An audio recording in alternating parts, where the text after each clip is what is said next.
नमो अरिहन्ताणं नमो सिद्धाणं नमो आयर्याणं नमो उवज्झायाणं नमो लोये सौवसाहूणं नमः श्रीवर्धमानाय निर्धूतकलिलात्मने सालोकानां त्रिलोकानां यद्विद्यादर्पणायते। ये मांगलिक ग्रंथ श्री रत्नकरण शावकाचार्य है, इसके रचयिता आचार्य भगवान श्री समंत भद्रदेव हैं। इसमें द्वितीय अधिकार में सम्यक ज्ञान के अंतर्गत अनुयोगों को समझा जा रहा था। अनुयोग 4 प्रकार के हैं और उन्हीं अनुयोगों के माध्यम से आचार्य देव ने सम्यक ज्ञान के 4 भेद किए। कौन कौन से किए, बोलो। अनुयोगों के नाम हैं प्रथमानुयोग, कर्णानुयोग, चरणानुयोग और द्रव्यानुयोग। इसमें अभी कौन सी चल रही है अपनी अंतिम श्लोक के सम्यक ज्ञान संबंधी द्रव्यानुयोग। द्रव्यानुयोग में किसका वर्णन बताया था? 9 तत्वों का वर्णन। 9 तत्व नहीं, 7 तत्व और 9 पदार्थ और 6 द्रव्य, 85 काय। ये 4 हैं सम्यक्त्व के विषय, इनका वर्णन किया जाता है। सम्यक्त्व की परिभाषा थी गोमरसाट जीव कांड में। क्या दिया कि जो 7 तत्व, 9 पदार्थ, 85 काय, 6 द्रव्य, इनको समीचीन रूप से जान करके श्रद्धान करता है, उसे सम्यक्त्व कहते हैं। ये द्रव्यानुयोग के विषय हैं। और इसी के साथ में पुण्य पाप 9 पदार्थ में आ ही गया। इनका जानना, मानना और यथार्थ रूप में जैसे हैं वैसा का वैसा ही जीव ग्रहण करे, उससे कहेंगे सम्यक्त्व। तो वह द्रव्यानुयोग में है। फिर द्रव्यानुयोग के 2 विशेषताएं, 2 भेद बताए थे हमने कि इन 2 भागों में बटा हुआ है। किसमें है वे 2? एक है आगम और अध्यात्म। इसमें से अपने लिए कौन सा अच्छा है? अध्यात्म अच्छा नहीं है? दोनों ही अच्छे हैं। दोनों कैसे हैं कि भाई आगम के बिना अध्यात्म काम का नहीं है और अध्यात्म के बिना आगम काम का नहीं है, अधूरा रह जाता है। अधूरेपन से काम नहीं होता, इसलिए दोनों की आवश्यकता है। अपन आज पढ़ते हैं इसका प्रयोजन क्या है। रत्नकरण शावकाचार्य के बाद मोक्ष मार्ग प्रकाशक का 8वां अधिकार है, इसका पेज नंबर 271। अब द्रव्यानुयोग का प्रयोजन कहते हैं। द्रव्यानुयोग में द्रव्यों का व तत्वों का निरूपण करके जीवों को धर्म में लगाते हैं। याद आया कुछ? धर्म में लगाते हैं। सब में एक ही चीज कही है। चरणानुयोग में कहा था नाना प्रकार धर्म के साधन निरूपित करके जीवों को धर्म में लगाते हैं। कर्णानुयोग में क्या कहा था? लोक, अलोक, त्रिलोक, कर्म का विभाग, पुण्य पाप आदि दिखा करके जीवों को धर्म में लगाते हैं। प्रथमानुयोग में जीव कर्म की, संसार की विचित्रता, महंत पुरुषों का चरित्र आदि दिखा करके जीवों को। अभी ये क्या बात हुई, हर जगह आप धर्म में लगा रहे हो, तो फिर 4 ग्रंथ लिखने की जरूरत क्या थी? एक ही लिख देते। अच्छा, आप कौन सी क्लास पढ़ते हो? 8th।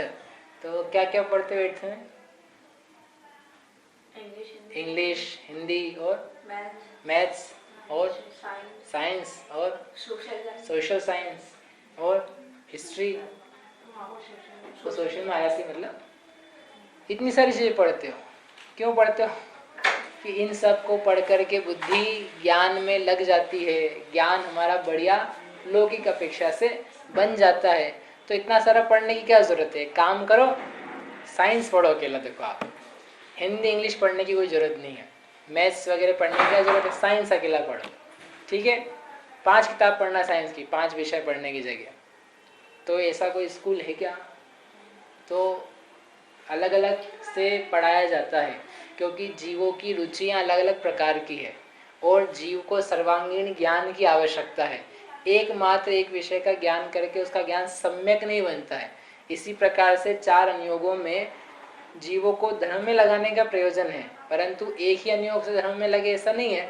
वो सारे अनुयोगों से ज्ञान प्राप्त करके अपने जीवन को व्यवस्थित बनाता है। चरणानुयोग का ज्ञान नहीं करे कोई और अकेले द्रव्यानुयोग का ज्ञान करे, तो उसको मोक्ष मार्ग की प्राप्ति हो जाएगी कि नहीं? तो आचार्य कहते नहीं होगी। चरणानुयोग नहीं जाने, कैसा बोलना, कैसे उठना, कैसे बैठना, कैसे व्रत पालना अथवा सदाचार धारण करना, महाव्रतों को अंगीकार करना, ये सब नहीं पता हो और अकेला ये पता हो मैं आत्मा हूँ, मैं शुद्ध हूँ, तो हो सकता है क्या मोक्ष मार्ग चल सकता है? नहीं चल सकता है। ठीक है, कोई बात नहीं। आपने कहा ये सब जानना जरूरी है, तो अपन द्रव्यानुयोग नहीं पढ़ो, चरणानुयोग बिल्कुल पक्का चोखा, चोखा नहीं बढ़िया एकदम राइट, ऐसा अपन प्राप्त कर लें और वैसा चरण आचरण भी करें, व्रत को बिल्कुल परफेक्टली पालन करें, तो फिर मोक्ष मार्ग का उपलब्ध होना हो जाएगा कि नहीं? क्यों हम इतना अच्छा व्रत तो पालन कर रहे हैं? तो आचार्य कहते हैं कि नहीं होगा। क्यों नहीं होगा?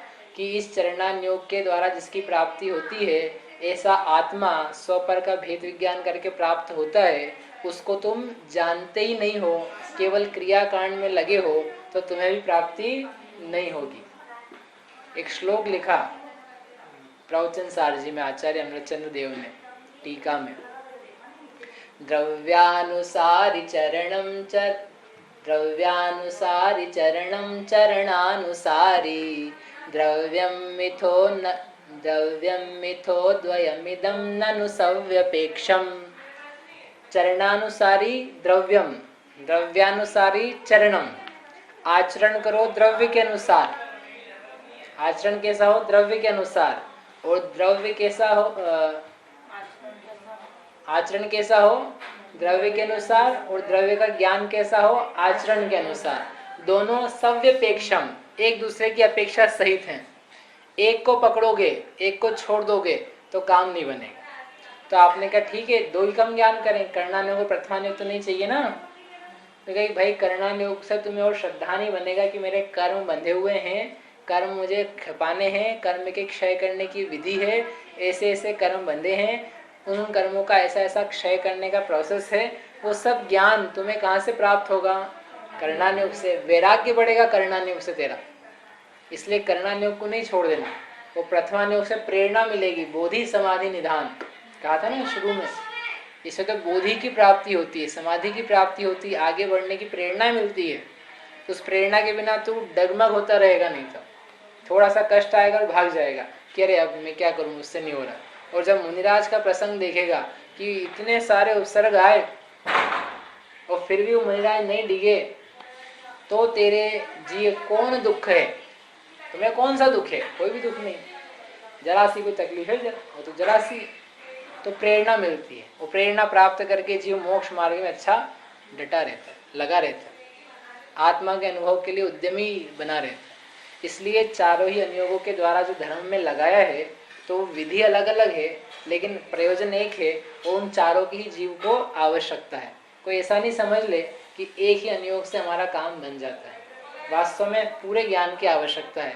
जैसे 10th क्लास तक एक ही विषय नहीं पढ़ाया जाता है, सारे विषयों को पढ़ाया जाता है, और उसके बाद में भले फिर आप एक विषय में मास्टरी करो, तब भी वो अकेला विषय नहीं पढ़ाया जाएगा, उसमें बहुत सारे होंगे। यदि आपने मैथ्स भी लिया है तो अकेला मैथ्स नहीं पढ़ाएंगे, मैथ्स के साथ में भी फिजिक्स होगा या केमिस्ट्री होगी या बायोलॉजी होगा या फिर कॉमर्स हो सकता है, अकाउंट्स हो सकता है, लैंग्वेजेस भी होगी। अकेला मैथ्स कौन पढ़ाता है? नाम होगा मैथ्स का भले, ऐसे MBBS करोगे तब भी वहाँ पे बहुत सारी चीज़ें अलग अलग ही पढ़नी होगी। इंजीनियरिंग करोगे तब भी इंजीनियरिंग अकेले नहीं होगी, दूसरे का कोर्सेज भी होंगे। इसी प्रकार से जब हम मोक्ष मार्ग में बढ़ रहे हैं, तो मोक्ष मार्ग में मुख्यतः अध्यात्म की है, द्रव्यानुयोग की है, जिसमें आत्मा का अनुभव है, परंतु साथ में सारे विषय भी चाहिए। एक स्टेज तक तो चारों ही चाहिए, और उसके बाद में फिर मुख्यतः भले अध्यात्म की हो, लेकिन उसके साथ भी दूसरे अनुयोग भी आवश्यक पड़ेंगे। ठीक है, तो ये यहाँ पर अपन द्रव्यानुयोग का समझ रहे हैं कि द्रव्यानुयोग में द्रव्यों का, तत्वों का निरूपण है, और निरूपण केवल ज्ञान कराने के लिए नहीं है, उसके द्वारा जीवों को धर्म में लगाने का। अर्थात ये जीव धर्म में लगे, कैसे लगेंगे तो बताते हैं। जो जीव जीवादिक द्रव्यों को व तत्वों को नहीं पहचानते, आप इन्हें स्वयं को और पर को भिन्न नहीं जानते, उन्हें हेतु दृष्टांत युक्ति द्वारा, प्रमाण नय आदि द्वारा उनका स्वरूप इस प्रकार दिखाया है जिससे उनको प्रतीति हो जाए। क्या कहा? अज्ञानी, दो प्रकार से समस्या है ना अभी तक, ज्ञानी के लिए और अज्ञानी के लिए। तो ये किसके लिए बताया? अज्ञानी के लिए। तो कैसा है वह अज्ञानी जीव? कि वह जीवादिक द्रव्य को और तत्वों को नहीं पहचानता, जीव पुद्गल धर्म धर्म के लक्षण नहीं जानता, आश्रय बंध की पहचान कुछ भी नहीं है, और स्व पर को भी नहीं जानता, मैं कौन हूँ और मुझसे भिन्न पर पदार्थ कौन कौन से हैं। ये शरीर पर है कि स्व है? संसार में किसी से पूछने जाओ, क्यों ये शरीर तुम्हारा है कि कोई और है, पर है कि स्व है? बोले पागल हो गया है। बोले शरीर तो मैं खुद ही मेरे से पूछ रहा है कि शरीर स्व है कि पर है। पहला समझेगा ही नहीं कि पूछ गया है।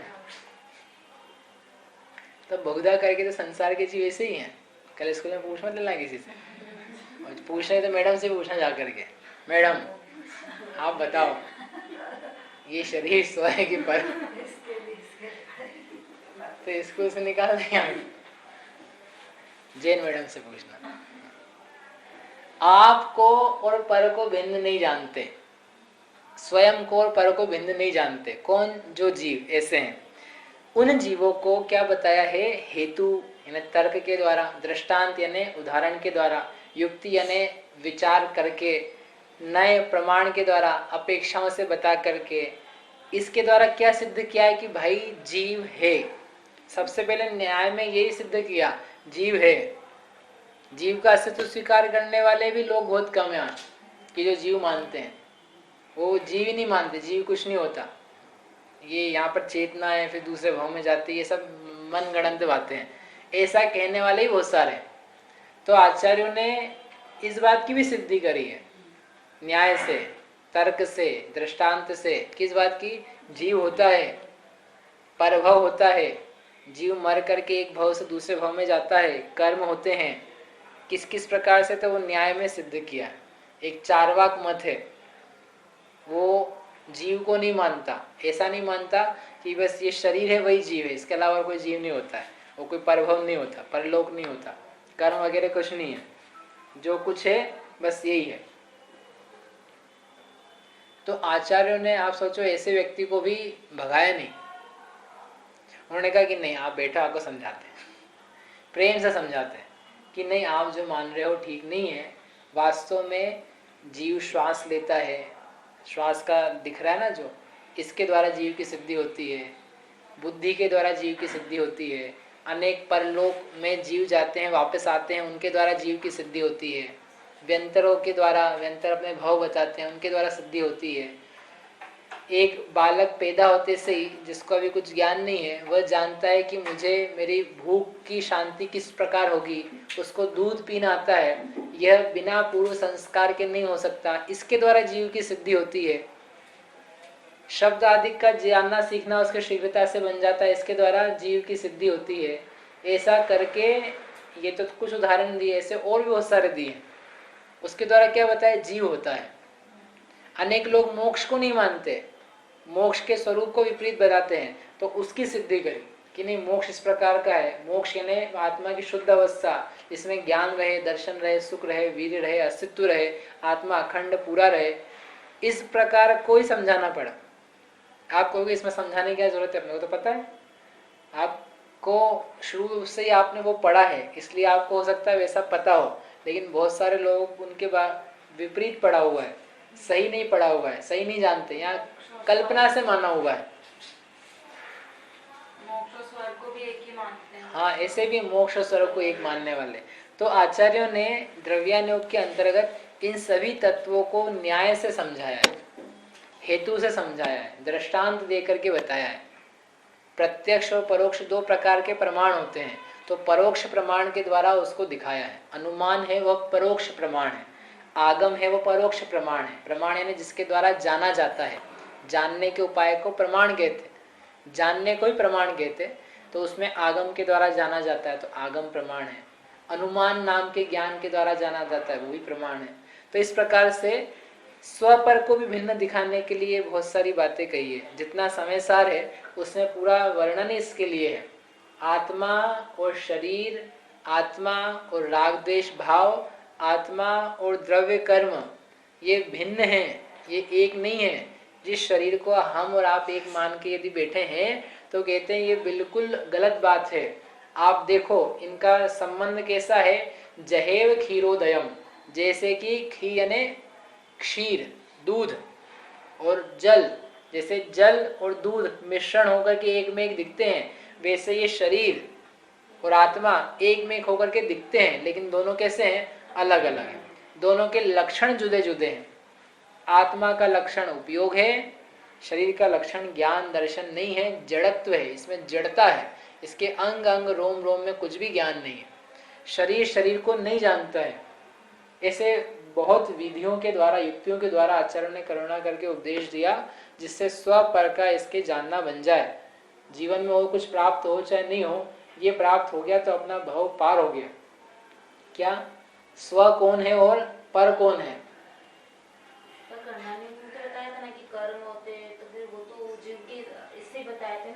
कर्णानुयोग में कर्म की विविध अवस्थाएं बताई थी।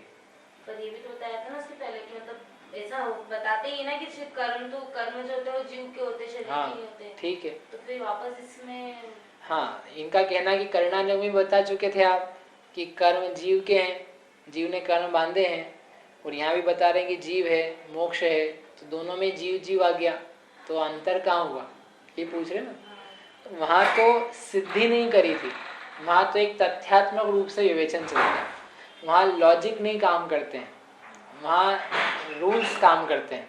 आत्मा का ऐसा परिणाम होता है तो ऐसा कर्म का बंध होता है, इतना संक्लेश होगा तो इतना कर्म का बंध हो जाएगा, इस प्रकार के विशुद्ध परिणाम करेगा तो कर्म खिर जाएंगे, इस कर्म का इस कर्म में बदलाव हो जाता है, ये कर्म जल्दी उदय में आ जाता है। इस प्रकार का वर्णन उसमें किया था।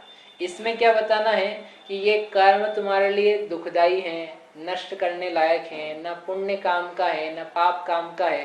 पुण्य पाप कर्म आत्मा से भिन्न है, उनका फल भी आत्मा के शुद्ध स्वभाव से अलग है। इस प्रकार की चर्चा यहाँ करेंगे। वहां जीव की सिद्धि नहीं करी थी कि जीव होता है, जीव को मानो। वहां तो ये मान के चल रहे हैं कि हम ये मान रहे हैं कि आपको जीव के बारे में क्लैरिटी है कि हाँ जीव होता है, संसार होता है, समझ में आया। यहाँ पर अब क्लैरिटी नहीं जीव के बारे में, तो जीव की सिद्धि कर रहे हैं, जीव होता है भैया, जीव मानो, जीव तो मानने होगा। तो पहले और बाद नहीं है, ये ऐसा नहीं कि द्रव्यानुयोग लास्ट में पढ़ना है आपको, आप पहले भी पढ़ सकते हो।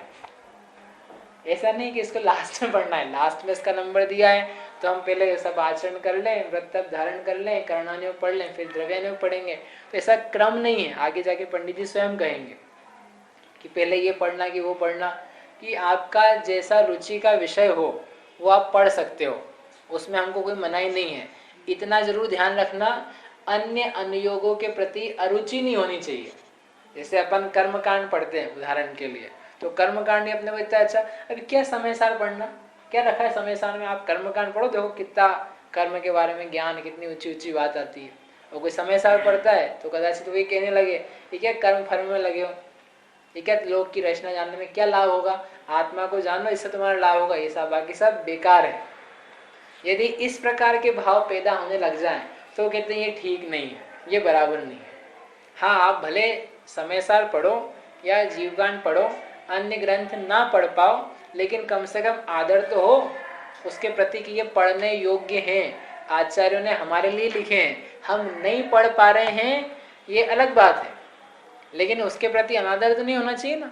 ये तो ऐसा हो गया कि कोई इंजीनियरिंग कर रहा हो तो आर्ट्स वाले को कहे क्या आर्ट्स वार्ट्स क्या है, तुम्हारी इज्जत क्या, तुम्हारी वो कुछ काम के नहीं, बेकार हो तुम। तो भाई देश कैसे चलेगा, बिना आर्ट्स वालों के देश नहीं चलता, बिना कॉमर्स वालों के देश नहीं चलता, बिना इंजीनियर्स के, बिना डॉक्टर्स के, बिना इकोनॉमिस्ट के, बिना फाइनेंशियल एडवाइजर्स के, बिना सीए सीएस टीचर्स, संस्कृत जानने वाले, हिंदी जानने वाले, किसके बिना चलेगा। एक के प्रति भी आप हे दृष्टि नहीं रख सकते, वो सब काम के हैं। हाँ, आप नहीं बन पा रहे हो फाइन आर्ट्स टीचर या पेंटर या डिजाइनर या सीए सीएस, वो कोई बात नहीं, लेकिन उनके प्रति तिरस्कार नहीं होना चाहिए। ऐसे ही आप भले एक विषय कदाचित ना पढ़ पाओ, वो चल जाएगा, लेकिन तिरस्कार नहीं होना चाहिए और उसके प्रति लालयता होनी चाहिए, हमको भी अवसर मिले पढ़ने का, इसलिए ये पढ़ा जा सकता है। द्रव्यानुयोग में जीव की सिद्धि पहले की जा सकती है, कराई जा सकती है, ठीक है। वो करके फिर जीव कर्णानुयोग का विशेष अध्ययन करे, कोई दिक्कत नहीं। कर्णानुयोग पढ़ के द्रव्यानुयोग पढ़े, वो भी चल सकता है, ठीक है। आई बात समझ में? पहली बात, जो जीव को नहीं जानते, तत्व को नहीं जानते, आपापर को नहीं जानते, आत्मा का शुद्ध स्वभाव नहीं जानते, उन्हें द्रव्यानुयोग में इस प्रकार से दिखाया है इन सभी चीजों को, जिससे उस जीव को उन पदार्थों की प्रतीति हो जाए। प्रतीति यानी श्रद्धान हो जाए, उसका ज्ञान हो जाए, उसका अनुभव आने लगे। वास्तव में जीव भिन्न है, आत्मा भिन्न, शरीर भिन्न है, क्योंकि ये मुख्य बात है। कर्म भिन्न है, मेरी आत्मा भिन्न है। राग द्वेष के परिणाम मेरी इस आत्मा के स्वभाव से भिन्न है, वे विकारी हैं, वे दुख को देने वाले हैं। तो मेरी आत्मा का स्वभाव तो सुख को उत्पन्न करना है। निराकुलता में सुख है और राग द्वेष आकुलता पैदा करने वाले हैं, इसलिए दुख रूप हैं। ऐसा बार बार अभ्यास करके और आगम पढ़ के समझ में आए, ये रीति है पढ़ने की और समझने की। तो जैसे अभी यदि जीव की श्रद्धा नहीं होगी तो बाकी अनुयोग का तो वैल्यू खत्म हो गई फिर। क्यों वैल्यू खत्म हो गई? जैसे अब जीव की श्रद्धा नहीं है, जीव की श्रद्धा नहीं, जीव तत्व की तो वो पढ़ेगा ही नहीं ना, जीव तत्व की श्रद्धा नहीं है। द्रव्यानुयोग का बिल्कुल श्रद्धा नहीं है, अब वो कितने व्रत उपवास कर रहा तो करेगा ही नहीं वो।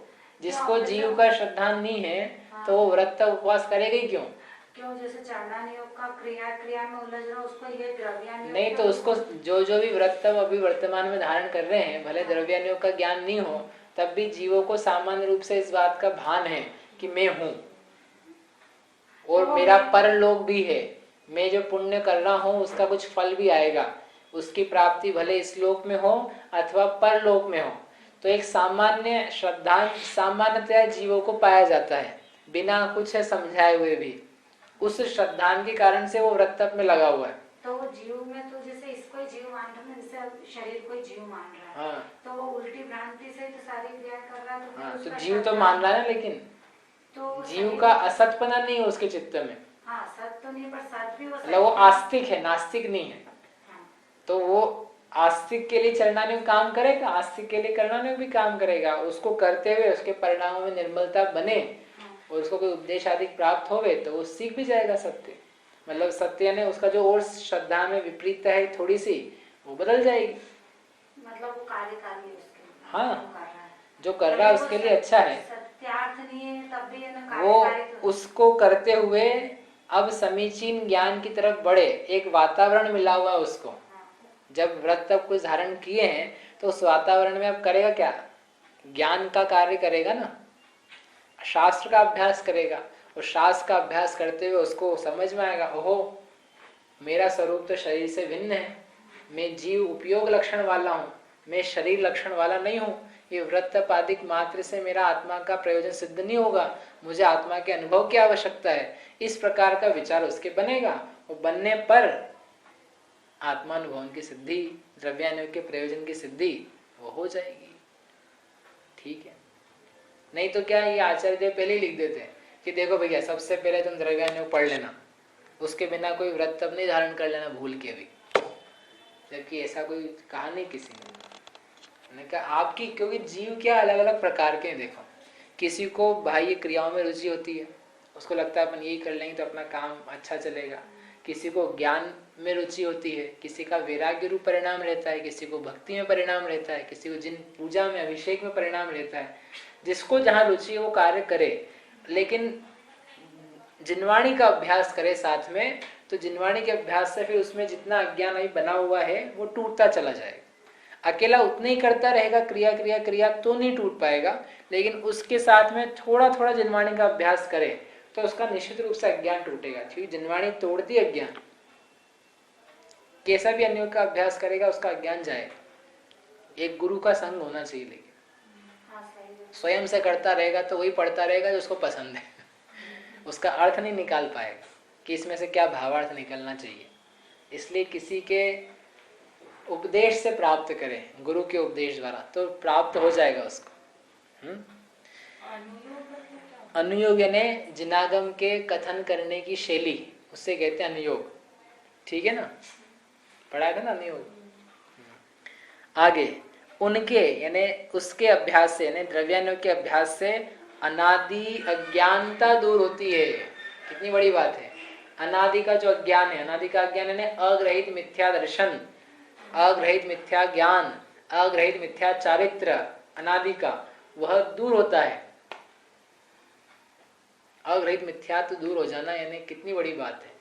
जो बीमारी अपने को बरसों से चली आई, समझो बचपन से किसी को, और कोई अपने सॉल्व कर दे उसको तो कितनी प्रसन्नता होगी। ऐसे ये अपनी अनादि की बीमारी, भाव की बीमारी, कौन सी? अग्रहित मिथ्यात्व की, शरीर को ही आत्मा मानने की, शरीर को ही अपना मानने की, भोगों में सुख मानने की जो बुद्धि है, ये दूर हो जाए तो कितनी बड़ी उपलब्धि है सर्वोत्कृष्ट विश्व में। इससे बढ़कर क्या उपलब्धि हो सकती है? अपनी इतनी लंबी बीमारी ठीक हो जाए। हो सकती है कि नहीं? ठीक हो सकती है। कहाँ से हो सकती है? अभ्यास से। किसके अभ्यास से? आगम के अभ्यास से। कब होगी? लेकिन अभ्यास मात्र से हो जाएगी। अभ्यास करके जैसा उन्होंने दिखाया है वैसा तुम देखो। उन्होंने युक्ति न्याय दृष्टांत प्रमाण नए से निक्षेप से बताया है, आप वैसा वैसा देखो। उन्होंने कहा कि तुम शरीर नहीं हो, तुम जीव हो अमूर्तिक, तो आप भी जीव को वैसा देखो तो हो जाएगा। और वो कहते रहे ये शरीर तुम नहीं हो, तुम नहीं हो, और फिर भी तुम ले दे करके किसको मानो? नहीं, हम तो शरीर ही मानेंगे, हम तो शरीर ही मानेंगे। तो फिर काय का अज्ञान दूर होगा? अज्ञान के ऊपर और तो अज्ञान चढ़ा ही रहे हो, तो दूर नहीं होगा। अज्ञान को दूर करने का विचार करोगे तो जरूर अज्ञान दूर होगा। ठीक, इसलिए ये बहुत अच्छा लिखा है। उसके अभ्यास से अनादि की अज्ञानता, ज्ञान भाव दूर होता है। अन्य मत कल्पित तत्वादिक झूठ भाषित हो तब जिनमत की प्रतीति हो। अन्य मतों में कहे गए बहुत सारे तत्व हैं। कोई 6 तत्व कहता है, कोई 5 तत्व कहता है, कोई 25 तत्व कहता है। ऐसे अलग अलग जो दर्शन है विश्व में, वे अपने अपने अनुसार तत्व यानी पदार्थों की संख्या, द्रव्यों की संख्या, कैसे कैसे मोक्ष जाने की प्रक्रिया है, वो सब बताते हैं। लेकिन जब जिनागम का अभ्यास किया, 7 तत्व जाने और परीक्षा करी, उनकी विचार किया, तो समझ में आया तत्व 7 ही प्रकार में योग्य हैं, कम ज्यादा की आवश्यकता नहीं है। तो फिर वे झूठ भाषित हों कि वो जो कह रहे थे वो बराबर नहीं था। तब जिनमत की प्रतीति हो, जिनमत का श्रद्धान हो और उसके भाव को पहचानने का अभ्यास रखें तो शीघ्र ही तत्व ज्ञान की प्राप्ति हो जाए। एक तो जिनमत की प्रतीति बने कि जिनमत ही सच्चा है। वास्तव में 7 तत्व संबंधी व्यवस्था और इस संबंधी सूक्ष्मता से ज्ञान अज्ञान को जो बताया है वो अन्यत्र नहीं है, ऐसा जान करके उसको महिमा बने और वैसा ही वो अभ्यास रखे उसके भाव को पहचानने का, उसकी भाव भासना करने का, तो उसका रिजल्ट क्या निकला? तत्व ज्ञान की प्राप्ति शीघ्र हो जाती है। फिर से आया यहाँ पर, पहले कहाँ कहा था शीघ्रता की बात कि ऐसा अभ्यास करे तो तत्व ज्ञान की प्राप्ति शीघ्र हो जाती है। एक करणान योग में कहा था कि ऐसा करता रहे, महिमा जान करके करे और फिर तत्व ज्ञान की प्राप्ति भी शीघ्र होती है। चरणान योग में क्या कहा था कि इस प्रकार से व्रत तप करे, चरणान योग का अभ्यास करे तो प्राप्ति होना हो तो हो जाती है और ना होना हो तो ना भी होती। लेकिन इसके ही भाव वासना में लगा रहे तो तत्व ज्ञान की प्राप्ति यानी सम्यक दर्शन ज्ञान की प्राप्ति नियम से शीघ्रता से हो जाती है। तो फिर चरणान्यों का पालन नहीं करना चाहिए, ऐसा तो समझ ही मत लेना। बिना चरणान्यों के किसी को मोक्ष नहीं मिला आज तक। निर्ग्रंथ अवस्था के बिना मोक्ष हो सकता है? नहीं हो सकता है। तो निर्ग्रंथ अवस्था ही मात्र धारण कर लें फिर तो मोक्ष हो जाएगा? तब भी नहीं होगा। तो फिर अकेला आत्मा का अभ्यास करें उससे हो जाएगा? तब भी नहीं होगा। तो जैसी आत्मा का अनुभव चाहिए प्रचुर, वो किस में होता है, किस दशा में होगा, वो भी देखना पड़ेगा। देखो एक सिंपल सा एग्जांपल देते हैं आपको। H2O समझ से क्या होता है? वाटर। उसमें क्या है? H2 यानी हाइड्रोजन के 2 और ऑक्सीजन के 2, ऑक्सीजन का 1। इसको मिलाते हैं तो क्या हो जाता है? H2O से पानी बन जाता है। पक्का कि और भी कुछ चाहिए? बस यदि ऐसा होना कि H2O से पानी बन जाता हो तो ये जितनी हवा पानी दिख रहा है ना, हवा पानी के वातावरण दिख रहा है ना, यहाँ सब जगह क्या मिलेगा? पानी पानी पानी पानी। यहाँ क्या H2O नहीं है? यहाँ क्या मिल तो क्या मिले हुए तो हैं, और क्या हाथ से मिलाओगे क्या? ये जो है वातावरण, इसमें क्या हाइड्रोजन नहीं है, ऑक्सीजन नहीं है, और ऑक्सीजन के एक परमाणु और हाइड्रोजन के 2 परमाणु नहीं है इस वातावरण में, तो फिर पानी क्यों नहीं है यहाँ? बोलो पानी क्यों नहीं है? ऑक्सीजन ज्यादा है ना, हाइड्रोजन। ठीक है, तो जितनी ऑक्सीजन है या जितना हाइड्रोजन है, हाइड्रोजन के 2 परमाणु, और उससे आधी ऑक्सीजन ले ले और ले करके जल बन जाए है। तो यहाँ पे काम करे, आग और जला दे हम तो गर्म हो जाएगा। कि आप केमिस्ट्री वाले से पूछना किसी से, वो कहेगा ये बात तो सत्य है कि 2 हाइड्रोजन और 1 ऑक्सीजन का परमाणु मिलके जल बनेंगे, लेकिन ऐसे नहीं बन जाएंगे, उसके लिए वातावरण चाहिए, उसके लिए उसका जो आर्द्रीकरण है, सघनीकरण है, जो जो भी विधि है, उस विधि के उस वातावरण में रहेगा तो वो हाइड्रोजन के 2 और ऑक्सीजन का 1 मिलके पानी बनेगा। ऐसे ही तुम लेके जोड़ते रहोगे ना हाइड्रोजन ऑक्सीजन को, तो तुम बैठे रहना, कछु पानी नहीं बनने वाला है। और यदि बनता होता तो पूरे वातावरण में पानी पानी होता, क्योंकि हाइड्रोजन तो सब जगह है, ऐसा एक भी जगह नहीं है हाइड्रोजन नहीं है, और ऑक्सीजन तो रहती ही है, तो बनता रहे पानी, फिर अपन गीले ही रहेंगे हमेशा। तो ऐसा नहीं। इससे क्या कहना था कि उपादान, आत्मानुभवन, दर्शन, ज्ञान, चारित्र वो है, परंतु उसकी उत्पत्ति कब होती है? आत्मा से आत्मा में होती है, लेकिन कब होती है? जब बाहरी भी उस प्रकार की स्थिति हो, बाहरी भी योग्य दशा हो, उस बाहरी योग्य दशा में उस आत्मानुभवन की स्थिति पैदा होती है। और शुद्ध मोक्ष की अवस्था तो तब होती है जब निर्ग्रंथता की बाहरी अवस्था बनी हो। इसलिए इन दोनों का समीचीन संयोग चाहिए, चरणानुयोग का, द्रव्यानुयोग का, इन दोनों की व्यवस्थिति बराबर होनी चाहिए। अधूरा अधूरा काम करोगे तो उससे काम नहीं बनेगा। आई बात समझ में? इसलिए यहाँ पर लिखा कि इस प्रकार से इसका अभ्यास करें तो जिन मत की महिमा वास्तव में बढ़िया बनती है कि तत्व यहाँ बताया वो सच्चा है, झूठा नहीं है, और उसी का भाव भासने का प्रयास करता रहे तो तत्व ज्ञान की शीघ्र ही प्राप्ति हो जाती है। इस प्रकार अज्ञानी जीव के लिए कार्यकारी हुआ। अब हम ज्ञानी बन गए, सम्यक दर्शन हो गया, आत्मानुभवन हो गया, समझो हमने मुनिव्रत भी धारण कर लिया, अब तो द्रव्यानुयोग पढ़ने की आवश्यकता नहीं होगी। है अभी भी? क्यों है? हो तो गया। उन्होंने बताया थे जीव, हम मानते हैं जीव को, उन्होंने बताई थी आत्मा शरीर से भिन्न है, हम मानते हैं वैसा, हम अनुभव भी करते हैं वैसा। हाँ, तो उसकी अभी भी आवश्यकता है अभ्यास की। क्यों? वैसा बना रहे, वही यहाँ पर कहेंगे आगे में कि अब तत्वज्ञानी जो है उसको भी द्रव्यानुयोग का अभ्यास आवश्यक है। ये बहुत अच्छी पद्धति से पंडित साहब ने लिखा है कि नहीं तो कोई ऐसा समझेगा ज्ञानी हो गया तो उसको पढ़ने की जरूरत नहीं है। जैसे टीचर्स होते हैं कि नहीं अपने स्कूल के, टीचर होगा उनको क्या पढ़ने की जरूरत? तो यदि वास्तव में ईमानदार टीचर होगा तो कहेगा कि नहीं हमको भी पढ़ते रहने की आवश्यकता है, क्योंकि हम अप टू डेट नहीं रहेंगे तो इन छात्रों को क्या पढ़ाएंगे। तो जब छात्रों को पढ़ाने के लिए भी एक टीचर जो कि परिपक्व है उसको निरंतर पढ़ते रहना पड़ता है, तो ये तो सूक्ष्म विषय है। यदि जीव निरंतर आगम के अभ्यास द्वारा अपनी बुद्धि को नहीं मांझता रहेगा, उसके द्वारा परिणामों को विशुद्ध नहीं रखेगा, तो इसका जो तत्वज्ञान प्राप्त भी हुआ है वो स्थिर कैसे रहेगा? टूट जाएगा, मिट जाएगा। इसलिए इसकी आवश्यकता ज्ञानी बनने के बाद भी है, और अज्ञान दशा में तो ऑब्वियसली बहुत है। इसलिए कैसी बनेगी आवश्यकता वो देख करके ये प्रकरण यहाँ पर पूरा होगा। जावाणी के ज्ञान ते सूझे लोकालोक, सोवाणी मस्तक नवो सदा बेत हो ढो।